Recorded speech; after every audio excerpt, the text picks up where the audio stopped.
नमस्कार, मैं हूं आपके साथ शिप्रा झा और आप देख रहे हैं न्यूज 18 बिहार झारखंड का डिजिटल प्लेटफॉर्म। प्रधानमंत्री नरेंद्र मोदी की अध्यक्षता में केंद्रीय मंत्रिमंडल ने प्रधानमंत्री धन धान्य कृषि योजना को मंजूरी दे दी है और एक बड़ी सौगात किसानों को दी गई है।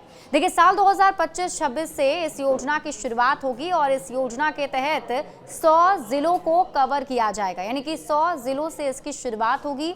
यह योजना अब 6 सालों तक चलने वाली है। प्रधानमंत्री धन धान्य कृषि योजना नीति आयोग के आकांक्षी जिला कार्यक्रम से प्रेरित है और ये अपनी तरह की पहली योजना बताई जा रही है। क्या है इस योजना का उद्देश्य? अगर हम इसकी बात करें तो इस योजना का उद्देश्य है कृषि उत्पादकता यानी कि एग्रीकल्चर प्रोडक्शन इन इंडिया में वृद्धि कराना, विविधीकरण और टिकाऊ के साथ साथ नई तकनीकी कृषि पद्धतियों को अपनाना है, भंडारण क्षमता में वृद्धि करना, सिंचाई सुविधा में सुधार लाना। इसके साथ ही किसानों को लंबे और छोटे समय के लिए ऋण भी उपलब्ध कराना। इस योजना में सिर्फ केंद्र ही नहीं बल्कि मौजूदा 11 विभागों के 36 स्कीम, अन्य राज्यों की योजना और गांव कस्बों के साथ स्थानीय भागीदारी कर इसे संचालित किया जाएगा और किसानों की समस्याओं को दूर किया जाएगा।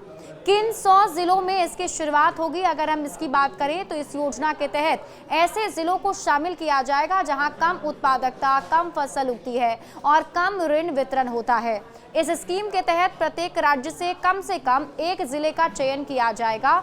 और कैसे पता चलेगा कि इसमें कितनी प्रगति हुई? तो पीएम धन धान्य योजना में जो जिले कवर होंगे उनकी निगरानी मासिक आधार पर एक डैशबोर्ड के माध्यम से 117 प्रमुख प्रदर्शन संकेतकों के आधार पर की जाएगी। इसके अलावा नीति आयोग भी जिला योजनाओं की समीक्षा और मार्गदर्शन करेगा।